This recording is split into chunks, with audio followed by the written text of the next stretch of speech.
Home making सिर्फ अपने घर को neat and tidy, clean, organize and beautiful करना नहीं होता, बल्कि अपने घर के बजट को समझदारी के साथ मैनेज करना भी होम मेकिंग में शामिल होता है। आज इसी तरह के कुछ मनी सेविंग टिप्स आपसे शेयर करने जा रही हूँ। आई होप आपको अच्छे लगेंगे।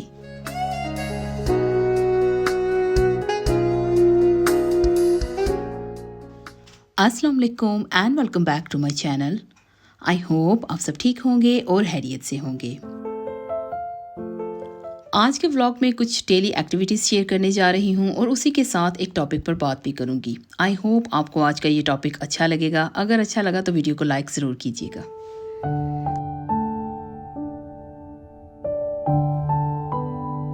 हाउस होल्ड बजट को मैनेज करना काफ़ी चैलेंजिंग होता है, मगर कुछ smart and practical home making tips को यूज़ करते हुए हम काफ़ी हद तक सेविंग्स कर सकते हैं और हमें कभी भी कोई चीज़ बाय करते हुए उसकी क्वालिटी के लिए सैक्रिफाइस नहीं करना पड़ता।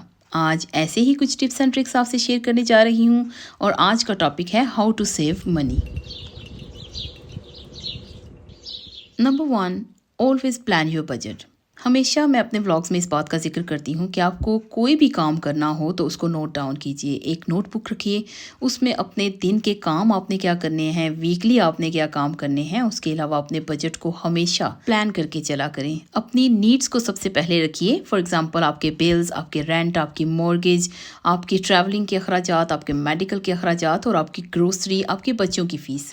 ये थोड़े से एक्सपेंसेस सिर्फ मैंने एग्जाम्पल के लिए आपसे शेयर किए हैं। इसके अलावा भी एक फैमिली के बहुत सारे अखराजात होते हैं। अगर आप अपने बजट को प्लान करके चलेंगे तो आपके लिए बहुत ही आसानी रहेगी। आपको मालूम होगा कि आपने कहाँ पर कितना स्पेंड करना है और कितनी आपकी सेविंग्स हो सकती हैं। बिलीव मी, आप एक बार बजट प्लान करके देखिए, आपको एक महीने में ही अच्छा खासा फ़र्क महसूस होगा।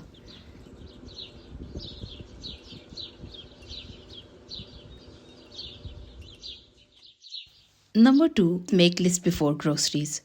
जब भी आप शॉपिंग के लिए जाएं, आपके घर में किस चीज़ की ज़रूरत है हमेशा लिस्ट बनाकर अपने साथ लेकर जाया करें। जब आप घर पर काम कर रही होती हैं तो जैसे ही घर का कोई भी सामान आपको लगता है कि फिनिश हो गया है या फिनिश होने वाला है तो उसे किसी जगह पर लिख लीजिए। आप फ्रिज पर एक शॉपिंग लिस्ट मिलती है, आप वो लगा सकते हैं। इसके अलावा फ्रिज पर कोई भी पेपर लगा लीजिए, जो सामान फिनिश होता है उसे लिख लिया करें। जब घर से बाहर जाएं ग्रोसरीज करने के लिए तो उसका स्क्रीनशॉट ले लें, या अगर आप कंफर्टेबल हैं तो आप नोट्स में भी नोट कर सकती हैं। मोबाइल तो आपके हाथ में होगा ही। जब भी आप शॉपिंग के लिए जाएं तो अपने नोट्स से आप देख सकती हैं कि आपके घर में क्या चाहिए और कोशिश करें कि जो आपकी ग्रोसरी लिस्ट में लिखा है उसके अलावा एक्स्ट्रा कुछ भी बाय मत करें। इसके अलावा अगर आपको लगता है कि कुछ ऐसा सामान जो ऑलरेडी आपके घर पर मौजूद है और 1-1.5 वीक चल जाएगा, उसे भी एक्स्ट्रा बाय करके घर पर मत लाइए।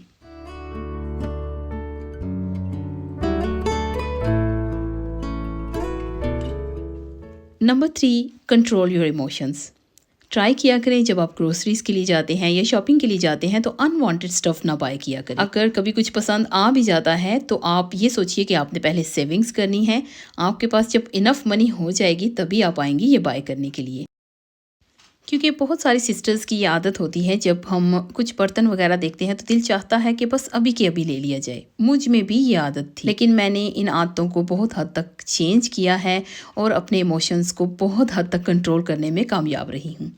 इसके अलावा कुछ लोग जब शॉपिंग के लिए जाते हैं तो जब हम बेकरी साइड पे जाते हैं तो वहाँ पर चॉकलेट केक, डोनट्स या कुछ भी ऐसा जो हमारा फेवरेट होता है उसे देखकर दिल चाहता है कि इससे तो बस लेकर ही जाना है। लेकिन अगर हम अपने इमोशंस को कंट्रोल में रखें तो वीक में एक ट्रीट या 15 दिन के बाद एक ट्रीट कर ली जाए तो इसमें कोई हर्ज नहीं है और आपकी जो सेविंग्स होंगी वो अलग से। अभी यहाँ पर एक छोटी सी मिसाल आपसे शेयर करती हूँ कि जब मैं टेस्को एंटर हुई थी शॉपिंग करने के लिए तो यहाँ पर समर डिस्प्ले बहुत ही खूबसूरती से सजाया गया था और दिल चाह रहा था कि सब कुछ ले लिया जाए, लेकिन अपने इमोशंस को कंट्रोल करते हुए सिर्फ स्टफ को देखकर मैं खुश हो गई थी और मैंने यहाँ से कुछ भी बाय नहीं किया है। ग्रोसरीज में भी सिर्फ मैंने वही सब लिया था जो मेरे घर पर शदीद ज़रूरत थी। अगर हम थोड़ा सा सोच समझ कर शॉपिंग करें और अपने इमोशंस को कंट्रोल रखें तो यकीन मानिए हम बहुत हद तक सेविंग्स कर सकते हैं।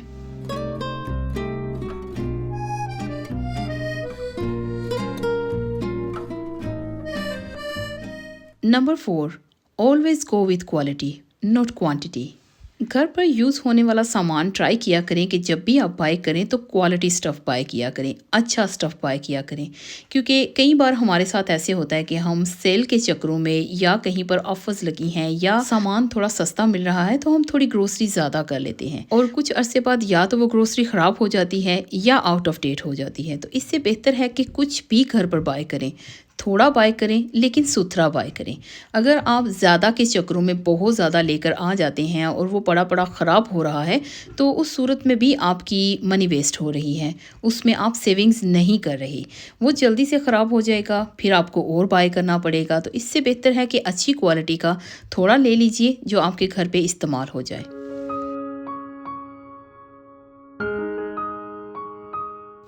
Number 5, learn skin care at home. Try कीजिए अपनी स्किन केयर करना घर पर सीखिए और इसके अलावा मेकअप, जो बेसिक मेकअप होता है वो घर पर करना सीखिए। बेसिक हेयर स्टाइल बनाना सीखिए, थोड़ी बहुत मेहंदी लगाना भी घर पर सीख लीजिए और ये सब कुछ अभी तो आप आसानी यूट्यूब से भी सीख सकती हैं। इससे फ़ायदा ये होगा कि आप घर पर फेशियल कर सकेंगे, अपने मैनिक्योर पेडिक्योर घर पर कर सकेंगे। आपको अगर घर पर कोई भी छोटा मोटा काम करना है, हेयर केयर करनी है, आपको स्किन केयर करनी है, तो ये सब आप आसानी घर बैठे यूट्यूब या किसी भी दूसरे ट्रैक से आप लर्न कर सकती हैं और सैलून की मनी आप सेव कर सकती हैं। आप ये सब कुछ करके देखिए और 1 महीने में ही आपको फ़र्क लगेगा कि आपने कितनी सारी सेविंग्स की हैं। क्योंकि अगर आप वीकली प्लकिंग के लिए जाती हैं या वीकली आप अपनी स्किन केयर के लिए जाती हैं तो उसमें आप कितना स्पेंड करती हैं और कितना आप ब्यूटी सैलून में देती हैं, वो सब कुछ आप आसानी सेव कर सकती हैं अगर आप घर पर अपनी स्किन केयर करना खुद से सीख लें।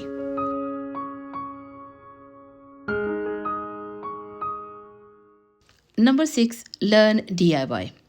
DIY लर्न करने का फ़ायदा ये है कि आप घर पर बैठे अपनी हॉबीज़ को एज अ प्रोफेशनल यूज़ कर सकते हैं। आपके लिए बहुत फ़ायदा हो सकता है कि आप घर पर बैठे अपने बच्चों के साथ, अपनी फैमिली के साथ आप 4 दीवारी में काम करके अच्छी खासी अर्निंग कर सकती हैं।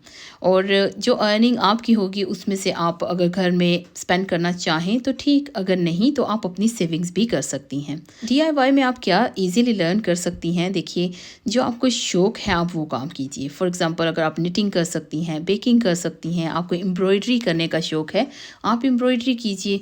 अभी तो मैंने रिसेंटली एक सिस्टर को देखा है कि वो क्रोशिया से दुपट्टे बनाकर लोगों को दे रही हैं और अच्छी खासी वो अर्निंग कर रही हैं। इसके अलावा बहुत सारी ऐसी सिस्टर्स हैं जो बहुत अच्छा खाना बनाती हैं और वो केटरिंग करके भी अपना अच्छा खासा अर्न कर सकती हैं। आप कोई भी ऐसी हॉबी जो आपको पसंद है और आप चाहती हैं उसे थोड़ा सा शॉप करना है तो आप उसे लर्न कीजिए। लर्न करने के बाद उसे इंजॉय करते हुए अपने बिजनेस में उसे कन्वर्ट कीजिए। देखिए जब आप अपना काम करेंगी आपके पास अच्छी खासी सॉलिड अमाउंट होगी जिसे आप सेव कर सकेंगी। Number 7, try to be busy. Free time में टीवी देखने से बेहतर है कि कोई ना कोई काम कर लिया जाए। क्योंकि अगर आप रात की नींद पूरी कर लेते हैं, अगर आप 8 आवर्स तक आराम से सोकर सुबह उठते हैं तो आपके पास एक पूरा अच्छा खासा दिन होता है। तो आप आराम से अपने घर में बैठकर अपनी किसी हॉबी पर काम कर सकते हैं और उससे आप अर्निंग भी कर सकते हैं और आपकी मेंटल हेल्थ के लिए भी वो ठीक रहेगा और आपको सोचने का भी ज़्यादा वक्त मिलेगा कि आपने अपने घर पर जो स्पेंडिंग करनी है वो किस तरीके से आप उसको सेव कर सकेंगी। घर पर रहकर बहुत सारी लेडीज़ गार्डनिंग भी करती हैं और गार्डनिंग जो उन्हें पसंद होती है प्लांट्स लगाकर भी वो सेल कर सकती हैं। इसके अलावा जैसा कि मैंने अभी थोड़ी देर पहले ही आपसे ज़िक्र किया है कि घर पर किए जाने वाले बहुत सारे ऐसे काम हैं जिससे आप अच्छी खासी अर्निंग कर सकते हैं।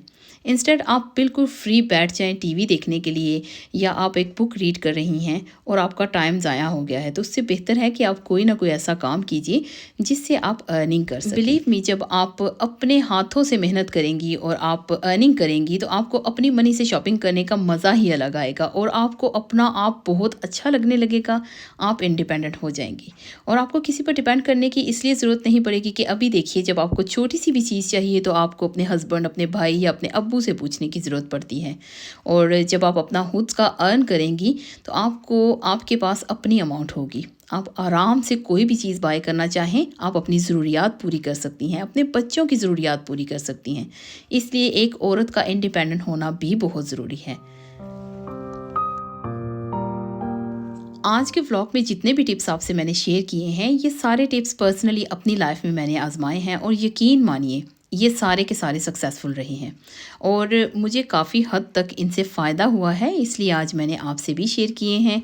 और इसी के साथ आती हूँ व्लॉग की हाइलाइट्स की तरफ। आज सुबह ब्रेकफास्ट के बाद मैंने फ़ौरन से अपनी प्लांट्स की केयर करनी थी, वो सब की मैंने। उसके अलावा मैं और मेरे हस्बैंड हम गए थे टेस्को शॉपिंग करने के लिए। हमें ग्रोसरीज चाहिए थी। हमने सोचा कि सुबह जाकर अपना काम निपटा लिया जाए। ग्रोसरीज के बाद जब मैं घर आई तो सोचा थोड़ा मिल्क शेक बना लेते हैं, क्योंकि आज मौसम भी बहुत खूबसूरत था, थोड़ी सी गर्मी लग रही थी, तो मिल्क शेक बनाने की कोशिश की मैंने। जो टीमू से मैंने स्मूदी मेकर लिया था उससे मैंने मिल्क शेक बनाने की कोशिश की, लेकिन वो बिल्कुल भी काम नहीं किया था, हालांकि वो फुली चार्ज था। टीमू से ली गई बहुत सारी ऐसी चीजें थी जिन्होंने काम करना बहुत जल्दी बंद कर दिया था और हमारे घर में ऑलमोस्ट टीमू से खरीदा हुआ 90% स्टफ हमने या तो चैरिटी किया है या डिस्कार्ड कर दिया है। उसके बाद घर पर जो मेरे पास लेफ्ट ओवर थोड़े थोड़े फूड थे उनको यूज़ करते हुए मैंने दाल और पुलाव बनाया था, क्योंकि थोड़ा मटन था, उसकी यखनी बनाकर मैंने पहले से रख ली थी।